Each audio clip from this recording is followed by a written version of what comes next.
अभिनंदन, आभार और बहुत बहुत स्वागत है दोस्तों रियल न्यूज़ नाम के इस न्यूज़ वाले यूट्यूब चैनल पर। और मैं हूं आप सबका एस्ट्रो दोस्त Rupen R Shah. Real news नाम का ये न्यूज़ चैनल इसीलिए बनाया गया था कि एक तो महत्वपूर्ण खबर जो आप तक पहुंचनी चाहिए, लेकिन मुख्यतः कोई घटनाक्रम बन रहा है या फिर नहीं बन रहा है तो उसके पीछे के कारण और खबरों के पीछे की खबर जो सही से तथ्यात्मक रूप से आप तक पहुंचे, उसी के कारण उसी के संदर्भ में ये यूट्यूब चैनल बनाया गया था। भारत क्यों बांग्लादेश को जवाब नहीं दे रहा, आप सभी की जनमानस का सम्मान करते हुए एक वीडियो यहाँ पे बनाया गया। दीपू दास की जो वीडियो सामने आई थी वो किसी को भी झंझोड़ने के लिए पर्याप्त थी, लेकिन फिर भी भारत एक्शन नहीं ले रहा है। भारत सरकार और सेना, अगर पाकिस्तान को अंदर घुस के मारा जा सकता है तो बांग्लादेश को इतना बड़ा थ्रेट है नहीं, लेकिन उसके बाद भी भारत सरकार या फिर भारतीय सेना ये नहीं कर रही है। तो उसके पीछे की सरकार की सोच क्या है? क्या बहुत बड़ा कोई जियोपॉलिटिकल गेम चल रहा है? उसके पीछे जब तथ्यात्मक रूप से छानबीन की गई और जो निकल के आया है वो आप लोगों को जानना चाहिए। फिर आपके मन में अगर शंका है कि भारत सरकार क्यों बांग्लादेश के ऊपर एक्शन नहीं ले रही है, आज वीडियो थोड़ा सा लंबा होगा, ध्यान से सुनिएगा, लेकिन एक एक चीज़ के ऊपर हम कंसंट्रेट करेंगे और विश्वास मानिए कि वीडियो के अंत भाग तक आप कन्विंस हो जाएंगे कि भारत सरकार बिल्कुल सही डायरेक्शन में जा रही है। जल्दबाजी में भारत के लिए ही स्थितियां बिगड़ेगी। तो मोटा मोटा ये है कि भाई भारत बांग्लादेश के ऊपर अटैक नहीं कर सकता। क्यों? पहला नाम है भूटान और दूसरा नाम है नेपाल। अब कई लोगों के मन में प्रश्न उठेगा कि सर इसमें भूटान कहाँ से आया और इसमें नेपाल कहाँ से आया। अब वहाँ का मैप देखिए, आपको अच्छे से समझ में आ जाएगा। ठीक है ना, मुझे ये टेक्निकल चीज़ें आती नहीं है कि मैं आपको बीच बीच में वो मैप दिखाते रहूं। तो भारत और चाइना के बीच में सबसे बड़ा थ्रेट चीन ही है जो गेम चल रहा है। इसमें यूएस भी है, दो सुपर पावर्स है। तो भारत और चीन के बीच में बफर की तरह अगर कोई काम करता है तो वो दो देश हैं, एक है भूटान और दूसरा है नेपाल। अब नेपाल में ऑलरेडी क्राइसिस चल रहे हैं, अभी नए नए प्रधानमंत्री वहाँ पे इलेक्ट हुए हैं, लेकिन नेपाल में क्राइसिस चल रहे हैं। भूटान के पीएम डोनाल्ड ट्रंप से मिलके आ गए। सॉरी, सर्दी जुकाम है तो बीच में थोड़ा सा डिस्टर्बेंस संभवतः आपको आएगा। Enjoyed hosting Prime Minister of Bhutan on its first visit to the great state of Florida। यही शब्द थे संभवतः डोनाल्ड ट्रंप साहब के। फोटोस आए हैं, यूएस का रिपोर्ट आप सर्च करेंगे मिल जाएगा। तो भूटान के प्राइम मिनिस्टर अमेरिका जाते हैं और डोनाल्ड ट्रंप के साथ मुलाकात करते हैं। भाई ये क्या है? उसके बाद एक खबर आती है कि Chinese claim on Arunachal Pradesh now is, मतलब ये अब कोर के ऊपर जा रहा है। तो चीन नजरें गड़ाए बैठा है अरुणाचल प्रदेश पर। भूटान के प्राइम मिनिस्टर जाके मिल के आते हैं डोनाल्ड ट्रंप साहब को। नेपाल में क्राइसिस चल रहा है। अब फिर भी लोगों को लगेगा कि हम तो बांग्लादेश की बात कर रहे हैं ना सर, इसमें ये सारे देश ये कर रहे हैं, इससे क्या? मैंने पहले ही कहा कि धैर्य रखिएगा, जैसे जैसे वीडियो आगे बढ़ेगा तथ्यात्मक रूप से हम पूरा जियोपॉलिटिकल गेम समझाने का प्रयत्न करेंगे और अच्छे से समझ में आ जाए तो ये वीडियो जन जन तक पहुंचा दीजिएगा, क्योंकि ये इतना लंबा वीडियो बनाने के पीछे भी बहुत सारी मेहनत लगती है। ठीक है ना? तो ये स्ट्रेटेजिक कैलकुलेशन है, डेप्थ में समझते हैं। स्ट्रेटेजिक कैलकुलेशन जो पहले थी वो बहुत लेवल पर चेंज हो चुकी है। सोचिए ज़रा कि भारत के साथ ये सब ऊंच नीच हो रही है, उसी टाइम में असम में राइट्स हो जाते हैं, इंटरनेट शटडाउन करना पड़ता है। अब मैं जितनी भी चीज़ें बता रहा हूँ ना, आप गूगल पे जाके सर्च कर सकते हैं। तो इंटरनेट शटडाउन करना पड़ सकता है। मल्टीवेक्टर थ्रेड बन रहा है हर जगह से। नेपाल में इंस्टेबिलिटी है। बांग्लादेश में रेडिकल इस्लामिस्ट पावर में आना चाहते हैं। मैसिव है। अभी भी कई लोगों को समझ में आ गया होगा कि मैं क्या बात करने वाला हूँ। जिनको जियोपॉलिटिक्स में इंटरेस्ट है ना, उनके दिमाग की बत्ती जल गई होगी कि अब ये बात कहाँ पे जाएगी। ठीक है, पूरे भारत के बॉर्डर्स के ऊपर फोर्स लगी हुई है। अब आपने कभी सोचा कि बांग्लादेश का हिसाब करने के लिए ब्रह्मोस और राफेल इंडियन बॉर्डर्स पर लगाने पड़ेंगे? क्या ये आवश्यक है? नहीं, लेकिन फिर भी किया गया है। तो इससे इतना तो क्लियर हो गया, रुकिए ज़रा, कि बांग्लादेश भारत का थ्रेट नहीं है।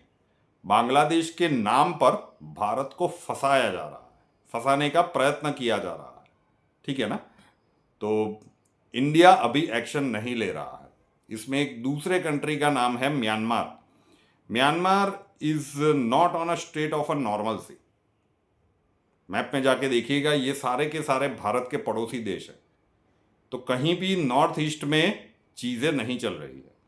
और सुपर पावर्स की हमने बात की, चीन और अमेरिका, वो पेनिट्रेट करना चाह रहे हैं। तो उससे भी बड़ा मामला क्या है पता है? जो भारतीयों की कमजोरी रही है, इतिहास देख लीजिए। भारतवासियों में कभी भी यूनिटी नहीं रही। जो इंटरनेट पे प्रोपेगेंडा चल रहा है ना, 140 करोड़ हो, अगर एक नैरेटिव पे आ जाओ ना, तो अच्छे अच्छे की धज्जियां उड़ा दो। 1 करोड़ भी एक साथ नहीं आते। आप भारत विरोधी वीडियो डालो ना, तो उसके लाखों करोड़ों में व्यू आते हो। लेकिन भारत देश के लिए करो, ये वीडियो शूट हो रहा है, कितने लोग देंगे? अरे यार, आधा घंटा बोलेगा, हम थोड़ी ना, हमारे पास थोड़ी ना इतना टाइम है कि आधा घंटा सुनेंगे। चलो चलो फास्ट भगाओ, मोटा मोटा पढ़ लो, सुन लो। यही तो दिक्कत है कि देश की बात किसी को करनी नहीं है, किसी को सुननी नहीं है, टाइम ही कहाँ है। तो ये एक बहुत बड़ा रीज़न है। जो जियो पॉलिटिकल सिचुएशन, शायद नरेंद्र मोदी जी ये जानते हैं भारत का इतिहास, कि यूनिटी नहीं है। जो कुछ भी करना है सरकार को ही करना है, और इसीलिए बांग्लादेश बचा हुआ है। जिस दिन ये सारी चीज़ें मोदी साहब के कंट्रोल में आ गई ना, एक एक करके हिसाब होगा और चुन चुन के होगा। चलिए गेम समझते हैं। तो यंगस्टर्स में, क्योंकि जो एजेड पीपल है 140 करोड़ में से, मतलब मेरे पापा की उम्र के या उससे बड़े उम्र के व्यक्ति है, उनसे तो मतलब इंटरनेट के साथ उनका कोई लेना देना नहीं है। बहुत सारा थोड़ा बहुत यूट्यूब और व्हाट्सअप चलाना जानते हैं, उससे ज़्यादा कुछ सर्च करना, ये सारी चीज़ें इनको नहीं आती। लेकिन जो यंग जनरेशन है ना, उनको तो ये काम संभालना पड़ेगा। क्योंकि जर्मनी में एक महानुभाव है, ठीक है ना, आप उनके वीडियोस देखें, भर भर के भारत विरुद्ध बोले जा रहे हैं और करोड़ों में व्यूज़ आ रहे हैं। और बहुत सारी जगह पे देख लीजिएगा, चाइना, पाकिस्तान, तुर्की, ये 3 पहले तो सामने से दिख रहे हैं दुश्मन के तरफ कि भाई चीन दुश्मन है, पाकिस्तान दुश्मन है, तुर्की दुश्मन है, इजराइल दोस्त होता हुआ दिख रहा है। ध्यान से समझिएगा, कई लोगों को लगेगा कि सर इजराइल तक पहुंच गए, हम तो बांग्लादेश के बारे में बात कर रहे हैं। पूरा गेम समझिए कि यहाँ पे भारत को क्या गलती करवाने के लिए ये लोग इंसिस्ट कर रहे हैं और भारत नहीं कर रहा है। ऐसा नहीं है कि आंख बंद करके सरकार को डिफेंड किया जा रहा है। ये तथ्य जब छानबीन की गई और भाई हमें सही लगा, तो फिर सोचा कि आपके साथ एक बार शेयर ही कर दे। अमेरिका में इनकी जो डेमोक्रेटिक पार्टी है ना, उसके साथ अलाई कर, भूटान ये नहीं कह रहा है। देखिए, भूटान की भारत के साथ कोई दुश्मनी नहीं है, लेकिन भूटान को चाहिए पैसा, तो वो अलाइज कर रहा है। वो चीन के साथ भी बात कर रहा है, वो यूएसए के साथ भी बात कर रहा है, वो भारत के साथ भी बात कर रहा है। तो उसे थोड़ी सी और ज़्यादा फ्रीडम चाहिए, उसे और ज़्यादा थोड़ा सा फाइनेंशियल सपोर्ट चाहिए। ये पचड़े में पड़ना नहीं चाहता। भूटान स्विट्जरलैंड बनना चाहता है कि भाई आसपास में जो चल रहा है चले, ठीक है ना, हमको कुछ नहीं करना, हमको तो बस न्यूट्रल रहना है। भूटान इस पॉलिसी के ऊपर चल रहा है। जैसे हम भारतवासी कहते हैं ना कि भाई इंडिया फर्स्ट, तो भूटान वाले भी कह सकते हैं कि भूटान फर्स्ट। तो वो अगर अपनी प्रायोरिटीज़ को देख रहे हैं तो इसमें कुछ गलत भी नहीं है। फिर थोड़े से नीचे आ जाते हैं, Sri Lanka, no check is enough, क्योंकि चाइना वालों ने बहुत सारा पैसा वहाँ पे लगाया है, ठीक है ना, तो वहाँ पे ध्यान रखना आवश्यक है। पूरा घूम के आपको दिखा रहे हैं ना, आपको वर्चुअल पिक्चर समझ में आएगा जब फाइनली हम बांग्लादेश के ऊपर एंटर करेंगे। तो थोड़ा बहुत खतरा श्रीलंका से भी है, पूरा ध्यान रखना होगा कि चाइना जो भारत को घेरने का प्रयत्न कर रहा है ना, उसमें श्रीलंका भी आ सकता है। तो वो एक बात हुई। नेपाल में तो वो क्या कर रहा है उसके ऊपर बहुत सारे वीडियोस आप तक पहुंच चुके होंगे। तो नेपाल में भी इंटरनल सिचुएशंस एग्जैक्टली क्या है आज किसी को नहीं पता। तो नेपाल पॉलिटिकली करेक्ट नहीं है, म्यांमार पॉलिटिकली करेक्ट नहीं है, बांग्लादेश रेडिकलाइज है, ठीक है, भूटान कह रहा है कि भाई भूटान फर्स्ट। तो जो बफर जोन चीन के साथ था, आप बांग्लादेश के साथ उलझे ना साहब, और चीन ने अपनी शतरंज की गेम खेलना शुरू कर दी। नेपाल से, भूटान से, म्यांमार से, श्रीलंका से हमारी आर्मी को हर जगह पे जवाब देना पड़ेगा। सही बात कह रहा हूं। और उस जगह पे हमारा ध्यान डाइवर्ट हुआ, इधर से हमला हो गया पाकिस्तान का। क्या ये हो सकता है? ये गेम यही चल रहा है पूरी तरह से। अगर एक एक चीज़ में डिटेल में मतलब एनालिसिस तो पूरा है, आधा घंटा तक बोलना पड़ेगा, लेकिन जो मेन सिचुएशंस चल रही है ना, एक एक चीज़ तथ्यों के साथ आधा घंटा शायद बोलना बहुत लंबा हो जाएगा। तो भारत सरकार बांग्लादेश के ऊपर एक्शन इसीलिए नहीं ले रही है क्योंकि गेम बांग्लादेश का नहीं है, वो तो एक मोहरा है। और भारत जब भी चाहेगा बांग्लादेश से मतलब चिकन नेक हमारा चौड़ा हो जाएगा, 2 चिकन नेक अलग हो जाएंगे, जो बाकी की खबरें चल रही है। लेकिन फिर भी भारत सरकार ये नहीं कर रही है। हिंदुओं के साथ इतनी बर्बरता हो रही है, फिर भी भारत सरकार ने अपना धैर्य नहीं खोया है। क्योंकि शतरंज के खेल में ये होता है ना कि आपको ये दिखाया जाता है कि आप इस मतलब प्यादे से आप ऊंट मार सकते हो, घोड़ा मार सकते हो, लेकिन आपका वजीर खतरे में है या फिर राजा खतरे में है, ऐसी सिचुएशन आ गई तो बहुत सारी बड़ी गेम्स चल रही है। और आधा घंटा बोलना, चले किसी एक और वीडियो में हम प्रयत्न करेंगे पूरा समझाने का। अगर आप चाहते हैं तो नीचे कमेंट्स में लिखिएगा कि नहीं सर, हम चाहते हैं कि पूरा समझाओ आप कि हर एक देश का एंगल क्या है, इसमें यूएसए का रोल क्या है, इसमें चीन का तो हर एक जगह पे आपको रोल मिलेगा। और वो सारी चीज़ें आप इंटरनेट में ढूंढ पाएंगे, ढूंढ के मैंने रेडी रखी है, लेकिन आधा पौना घंटा लगेगा। अगर सुनना चाहते हैं तो कमेंट्स में ज़रूर से बताइएगा। तो वो सारे के सारे देश के द्वारा एक कैओस क्रिएट किया जाएगा कि भारत बांग्लादेश में उलझ के रह जाए। बिल्कुल, वो सारे रीजन में, सिर्फ बांग्लादेश में नहीं, हर एक जगह से चीज़ें क्रिएट की जाएगी। और ये इनपुट डेफिनेटली सरकार के पास होगा। यहाँ पे मामला सिर्फ बांग्लादेश का नहीं है, गेम तो कुछ और ही चल रहा है। और अमेरिका चुपचाप, उसे सब कुछ पता है लेकिन फिर भी कुछ नहीं बोल रहा है। भूटान के पीएम को अपने यहाँ पे बुला दिया कि भाई हम भी तुम्हारे दोस्त हैं, अभी तक नहीं गए, ये अभी क्यों गए।